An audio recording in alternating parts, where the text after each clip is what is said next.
मैं जिक्र कर रहा था कि पश्चिमी दार्शनिक हुए हाइडेगर नाम के, 20वीं शताब्दी की शुरुआत में ही जर्मनी की बात है, जब जर्मनी विश्व युद्धों की दुनिया में आ गया था, उस समय की बात है। उन्होंने एक बड़ी गहरी बात कही। उन्होंने कहा कि हम लोग जिंदगी जीते रहते हैं, किसी से लड़ते हैं, किसी से प्यार करते हैं, फिर झगड़ा करते हैं, लड़ते हैं, सफल होते हैं, किसी को हराते हैं, किसी से हारते हैं तो नफरत पाल लेते हैं, हराते हैं तो ये भाव मन में आता है कि मैंने हरा दिया, मैं विजेता हूं। इसी सब तिकड़म भरे अनुभवों को हम मिला के एक शब्द बोलते हैं जिंदगी, लाइफ। लेकिन कभी कभी ऐसा होता है जिंदगी में कि अचानक कोई इंसिडेंट होता है। वो इंसिडेंट क्या होता है? जैसे मान लीजिए कि मैं और मेरा दोस्त सड़क पे जा रहे हैं, अचानक एक ट्रक की कार ब्रेक फेल हुई, उसे टक्कर मारी और मेरे साथ जो मेरा दोस्त था उसकी मौत हो गई और मैं बच गया।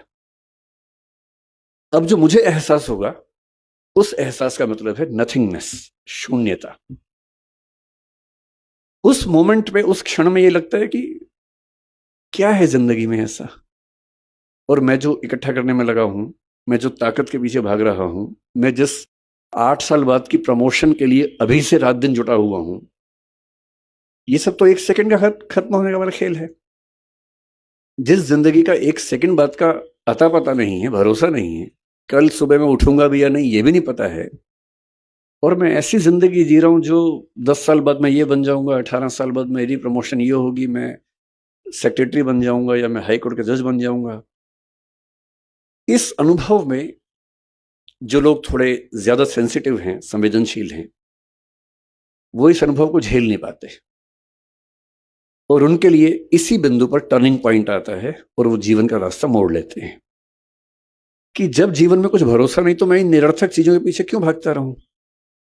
क्यों ना मैं किसी ऐसी सार्थक चीज की तलाश करूं जो अंततः मुझे सुकून देती हो। और हम जीवन क्यों जीते हैं? मैं दर्शन विषय का विद्यार्थी हूं, पढ़ाता भी हूं। भारत के, दुनिया के सब दार्शनिकों को पढ़ाने की प्रक्रिया में मैंने पाया कि अंततः सभी के मन में एक ही बात है, अलग अलग शब्दों से कहते हैं, और वो ये है कि जीवन का अंत इसी बात पे है कि मुझे सुकून मिले, मुझे आनंद मिले, मुझे सुख मिले। और सारे भौतिक सुखों के बाद देश की राजधानी की सारी ताकत को देखने समझने के बाद अगर उससे ज्यादा सुकून बारडोली के आश्रम में है, तो इसका मतलब है कि जीवन का सही अर्थ तो यहां के खुलेगा, वहां तो नहीं खुलेगा। तो मैं बहुत कृतज्ञ हूं सिंघवी साहब का, डॉक्टर साहब का। कहाँ गए डॉक्टर साहब? हाँ, डॉक्टर साहब आपका बहुत कृतज्ञ हूं कि आपने, अब मैं आपसे कोई काम नहीं बोलूंगा कि मुझे इलाज करवा दीजिए, वो मैं कभी नहीं बोलूंगा। वो तो मेरा शुरुआती लालच था जो मैंने आपको बताया भी नहीं अब तक, और मन में था। और मुझे लगता है कि सच बोल देने से मुक्ति रहती है, झूठ बोलने में बड़ी दिक्कतें हैं, सच बोल देने से आदमी मुक्त रहता है। तो मेरा शुरुआती आपसे जो संवाद था वो लालच की बदौलत था। अब तो हम अच्छे दोस्त हो गए। तो मैं कृतज्ञ हूं कि आपने मुझे यहां बुलाया और इतने सुंदर संसार के बीच में आने का मौका दिया।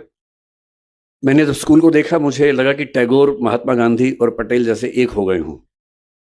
टैगोर के शांति निकेतन में जो सबसे सुंदर कॉन्सेप्ट मैंने देखा कि क्लासरूम के अंदर पढ़ाई नहीं करनी है, पेड़ के नीचे बैठना है, खुले में बैठना है, प्रकृति में बैठ के पढ़ना है।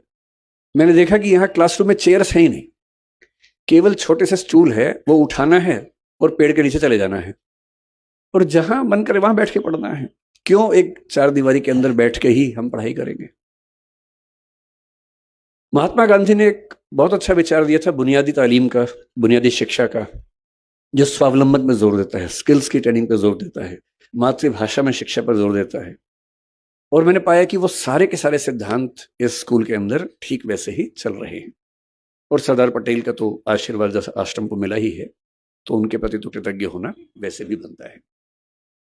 दूसरा, मैं थोड़ा सा मुरारी बापू साथ में है, उनका जिक्र करके फिर मैं अपने मूल विषय पे आता हूं, सरदार पटेल पर।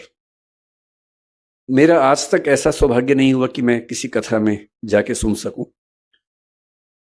और मैं बहुत संदेह करने वाला व्यक्ति हूं, मैं बहुत विश्वास करने वाला व्यक्ति हूं नहीं। मैं ईश्वर को लेके भी उतना आग्रही नहीं हूं। मुझे फिलॉसफी पढ़ते पढ़ते ज्यादा संदेह मन में रहता है, बहुत ज्यादा। ईश्वर भी हैं या नहीं हैं तो कैसे हैं, वो सब सवाल मेरे मन में बहुत ज्यादा चलते हैं। पर मैं नास्तिक नहीं हूं, मैं अज्ञेयवादी हूं। अज्ञेयवाद का मतलब होता है कि मुझे पता नहीं ईश्वर हैं या नहीं हैं तो कैसे हैं, पर मैं संभावना मानता हूं कि वो हैं, और अगर दुनिया चल रही है तो हो सकता है कि उन्हीं की बदौलत चल रही होगी। इस संभावना को मानता हूं।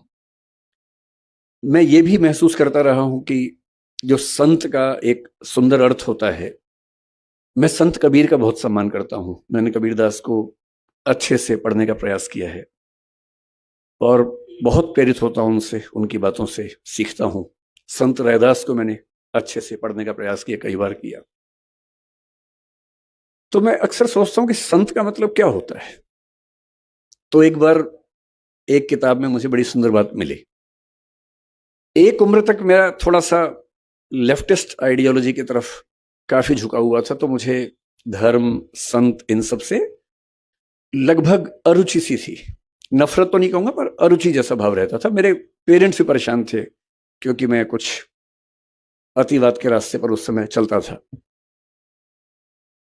मुझे लगता था कि संत वो लोग हैं जो दुनिया के संघर्षों को छोड़ के भाग गए हैं। अरे भाई, मैं बुद्ध को पढ़ता था, महावीर, वर्धमान महावीर को पढ़ता था। मुझे लगता था कि क्यों ऐसा करते हो भाई। सब लोग स्ट्रगल कर रहे हैं, रोजी रोटी का संकट सबके सामने है, सबके बच्चे हैं, उनकी शादी होगी नहीं होगी, करियर होगा नहीं होगा, इतना इतना स्ट्रगल है। उस स्ट्रगल से हम तटस्थ हो जाएं, ये मुक्ति कैसे हो सकती है। फिर एक बार मेरे हाथ में किताब लग गई, क्योंकि मुझे किताब पढ़ने का शौक है और मेरे सबसे अच्छे दोस्त अगर कोई हैं तो किताबें ही हैं। और एक किताब इसी विषय पर मैंने पढ़ी कि संत होने का मतलब क्या होता है। तो उसमें बड़ी सुंदर एक व्याख्या थी कि संत वो नहीं है जो दुनिया की मुख्य धारा से भाग गया है। संत वो है जो जानता है कि अगर वो मुख्य धारा में उतर गया तो शायद सबको हरा देगा, पर वो उतरने से पहले ही जानता है कि सबसे जीत के भी कुछ हासिल नहीं होगा। और इसी बात को कुछ और लोगों ने दूसरी भाषा में कहा, the most interesting thing about the rat race is that even if you win you are still a rat. चूहों की दौड़ की सबसे रोचक बात यह है कि अगर आप जीत भी जाएं तो भी चूहे ही रहते हैं। और जिससे समझ लिया कि चूहा होना ही नहीं है, तो चूहों की दौड़ में दौड़कर किसको जीत के दिखाना है। अगर मैं जीत के दिखा भी दूं, अगर मैं जीत के दिखा दूं, किसको दिखाना है। क्या कोई इतना महत्वपूर्ण है कि उसको दिखाने के लिए मैं अपने 10 साल खराब कर दूं या 20 साल खराब कर दूं। क्यों दिखाऊं। और अंततः तो साक्षी भाव से खुद को ही देखना है। और यदि मैं अपनी चेतना के सही रास्ते पे नहीं हूं तो दुनिया की नजर में कितने भी सही रास्ते पे हूं, वो सही रास्ता कैसे हो सकता है। मेरा सही रास्ता तो मेरी चेतना, मेरी अंतरात्मा तय करेगी। और यदि मेरी अंतरात्मा इस बिंदु पर सुकून महसूस करती है कि मुझे उस चूहों की दौड़ में शामिल होना ही नहीं है, तो नहीं होना है। और मैं कल से, मुझे डॉक्टर सिंघवी साहब ने कई जिक्र किए बापू के, कि कैसे उनकी कथा में लोग, और गुजरात के लोग कितने दानी हैं वो भी पता लगा। सूरत के बारे में विशेष रूप से पता लगा कि 50 करोड़ 100 करोड़ का दान हुआ, एक अस्पताल बन गया।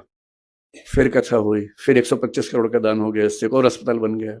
इतना कंट्रीब्यूशन तो बड़े बड़े मंत्री, नेता और आईएएस नहीं कर पाते हैं। तो उससे लाख गुना अच्छा है कि हम संत बन के ही अपना काम करें और समाज के लिए जो कर सकते हैं वही करें। तो मैं बापू बहुत कृतज्ञ हूँ कि मैं तो इस लालच में था कि मैं ज्यादा सुनूंगा, पर मुझे बताया गया कि मुझे सुनाना ज्यादा है, सुनना कम है। ये वैसे ज्यादती है, बहुत बहुत ज्यादती है आपकी कि मुझे ज्यादा समय दिया आपने और बापू कम बोल रहे हैं। इसका उल्टा होना चाहिए था, पर ठीक है, आपने अपना कुछ मुझे सोची होगी इसके पीछे। अब मैं सरदार पटेल पर आता हूं, जो मेरा मूल विषय है। सरदार पटेल के बारे में आजकल जब लोग बोलते हैं तो एक अजीब सा भाव बहुत प्रचलित हो गया है कि जब तक हम महात्मा गांधी और नेहरू जी की 4 बुराइयां ना कर दे, लोग वो सोचते हैं कि पटेल की तारीफ हो नहीं पाई ठीक से। तो मैं उस तरह का आदमी नहीं, मैं पहले स्पष्ट कर रहा हूं। आप अगर ये उम्मीद कर रहे हैं कि मैं गांधी जी को 4 लाइनें सुनाऊंगा और नेहरू जी के बारे में 4 गलत बातें बोलूंगा, मैं ऐसा नहीं करूंगा। मेरा मानना है कि एक बहुत बड़ी लड़ाई एक व्यक्ति नहीं लड़ता है, एक टीम लड़ती है। और टीम में हर व्यक्ति का अपना चरित्र होता है, अपना व्यक्तित्व होता है, अपनी भूमिका होती है। हम ये नहीं कह सकते कि एक ही व्यक्ति पर्याप्त था, बाकी सब यूं ही थे, ऐसा नहीं। सबकी अपनी अपनी महत्ता थी, अपनी भूमिका थी। एक बहुत बड़े रंगमंच पे हर व्यक्ति का अपना किरदार होता है और उस किरदार को करीने से निभाना, यही उसकी महानता होती है। मैं ये जरूर मानता हूं कि सरदार वल्लभ भाई पटेल जितने सम्मान के हकदार थे उतना हमारी पीढ़ियों ने उनको दिया नहीं। ये हमारी पीढ़ियों पर लानत की बात है, ये मैं जरूर मानता हूं, और ये हमें सुधारना चाहिए। क्यों सुधारना चाहिए, मैं कुछ ऐसी बुनियादी बातें आपसे कहूंगा। क्योंकि मैं यूपीएससी के लिए पढ़ता पढ़ाता हूं, तो इतिहास पर लंबा लेक्चर देना तो सामान्य बात है, पर आज जो ऑडियंस से मैंने पूछा पहले कौन लोग रहने वाले हैं, तो बताया कि स्कूल के बच्चे होंगे, कुछ समाज के लोग होंगे। तो मैं ये मान के आया था कि हमें बहुत आसान बातें करनी है, मुश्किल बातें नहीं करनी है। मुझसे कोई पूछे कि सरदार पटेल को आप किस रूप में देखते हैं, बल्कि आज से 4-5 साल पहले मेरी माताजी का देहांत 2018 के अंत में हुआ, नवंबर में। और जब ऐसा हुआ तो स्वाभाविक सी बात है कि मेरे पिताजी, जिनकी उम्र लगभग 80 साल है, वो काफ़ी अकेले हो गए थे, टूट से गए थे। वो भी बहुत एक्टिव हैं, पढ़ते लिखते हैं, किताब हर महीने एक किताब लिखते हैं, एक मैगजीन निकालते हैं। मुझसे ज़्यादा युवा हैं, मैं तो उनकी तुलना में बूढ़ा हूँ। तो मैंने उनसे पूछा अगले साल, मैंने कहा पिताजी आपका जन्मदिन आने वाला है, मतलब माताजी की मृत्यु के शायद 3 महीने बाद की बात, 2 महीने बाद की बात है। तो मैंने कहा आपका जन्मदिन आने वाला है, आप क्या चाहते हैं, कैसे मनाएं? मुझे लग रहा था कहीं वो ये ना कहे कि मेरा मन नहीं है मनाने का या कुछ ऐसा। उन्होंने कहा कि मुझे ना जो सरदार पटेल की प्रतिमा बनी है वहां ले चलो। तो मेरे मन में इच्छा थी, इसी बहाने उनका मन भी बहला, तो हम वहां गए। और वहां जो बच्चा उस समय एसडीएम था, उससे बड़ा सहयोग किया। आज वो बल्कि आया भी है, शायद मुझसे मिलने भी मिलेंगे मुझे, वो थोड़ी देर में आएंगे। मेरे बड़े अच्छे दोस्त बन गए वहां उस दिन सब लोग। उस दिन मैं म्यूजियम देखा। करम सद तो मैं अपने पिताजी और माँ दोनों को लेके गया था, पत्नी भी गई थी, सब लोग गए थे उनका घर देखने के लिए। तो कोई मुझसे पूछता है कि सरदार पटेल को लेकर आपके मन में क्या भाव सबसे पहले आता है, मेरे मन में एक ही भाव आता है कि नेतृत्व का जो गुण किसी व्यक्ति में सबसे बेहतर हो सकता है, सबसे बेहतर हो सकता है, उसकी साक्षात मूर्ति देखनी है तो मैं सरदार पटेल को याद करूंगा।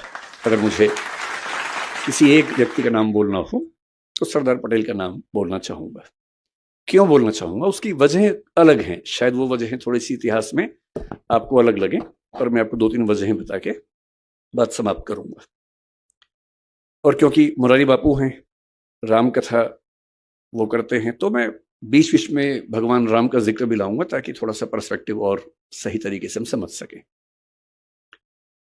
भगवान राम के बहुत सारे रूप हैं। वाल्मीकि के रामायण में अलग रूप है, भवभूति के उत्तर रामचरित में अलग रूप है। उसके बाद गोस्वामी तुलसीदास ने जब लिखा रामचरितमानस, उसमें काफी नया रूप वो लेके आए। और जो अवतारी राम थे वो मर्यादा पुरुषोत्तम राम बनकर हमारे सामने आए। और जिन राम को हम जानते हैं वो आमतौर पे गोस्वामी तुलसीदास ने जिस राम के चरित्र का निर्माण किया उनको हम ज्यादा जानते हैं। मैं हिंदी साहित्य का विद्यार्थी भी हूँ, हिंदी साहित्य में उसके बाद भी चीजें होती रही हैं। 20वीं सदी की शुरुआत में महात्मा गांधी के समय में ही मैथिली शरण गुप्त ने साकेत लिखा, उसमें राम का नया रूप सामने रखा, जिसमें वो प्रश्न कर रहे हैं, राम तुम ईश्वर हो मानव नहीं हो क्या, या राम तुम मानव हो ईश्वर नहीं हो क्या। और वो कह रहे हैं कि हे राम इस देश को मत भूलना, राम तुम्हें यह देश ना भूले, धाम धरा धन जाए भले ही यह अपना उद्देश्य ना भूले। और भगवान राम राष्ट्रभक्त नायक के रूप में उभरते हैं साकेत नाम की रचना में 20वीं सदी की शुरुआत में। फिर 1936 में हिंदी के सबसे बड़े कवि निराला राम की शक्ति पूजा एक कविता लिखते हैं। वहां फिर राम का एक नया चेहरा सामने आता है, बहुत ही उदात्त स्वरूप, सबलाइम स्वरूप, गरिमा से भरा व्यक्तित्व। फिर आजादी मिलने के बाद नरेश मेहता ने एक और पुस्तक लिखी, संशय की एक रात। वो राम के एक और रूप को सामने लेके आता है, जिसमें राम को दुविधा है, और एक बड़े व्यक्ति को दुविधा होनी चाहिए। उनको दुविधा यह है कि सीता की मुक्ति तो मेरी निजी लड़ाई है, मेरी पत्नी का अपहरण हुआ तो लड़ना मेरा धर्म बनता है, लेकिन उस लड़ाई में मैं इस पूरे समाज को, पूरी सेना को झोंक दूं, ये उचित है या अनुचित है। और रात भर वो इस दुविधा में रहते हैं, और उसके बाद उनको इस प्रश्न का सही उत्तर मिलता है, और उसी बिंदु पर संशय की एक रात पूरी कविता समाप्त होती है। तो मुझे जो पूरी भारतीय परंपरा में एक सबसे महान आदर्श नजर आता है अलग अलग रूपों में, वो भगवान राम का है। और मैं महसूस करता हूं कि जब हम पटेल को समझें और थोड़ा सा दोनों व्यक्तित्व की तुलना करके समझे, तो बात और गहरे से हम महसूस कर सकते हैं कि पटेल का पटेलत्व राम के रामत्व के कितना नजदीक है, इन दोनों में कितनी गहरी समानताएं हैं। एक प्रसंग से बात शुरू करते हैं, जिस प्रसंग पर लोग नाराज रहते हैं, पर मैं यह नाराजगी जाहिर करने नहीं आया हूं। मैंने आपसे पहले कहा कि मैं ना नेहरू जी के बारे में एक गलत वाक्य बोलूंगा, ना गांधी जी के बारे में बोलूंगा। और पटेल जी को महान होने के लिए इसकी जरूरत नहीं कि हम किसी को नीचा करके दिखाएं, वो वैसे ही बहुत बड़े हैं, किसी को मैं छोटा क्यों करूं उसके लिए, है ना।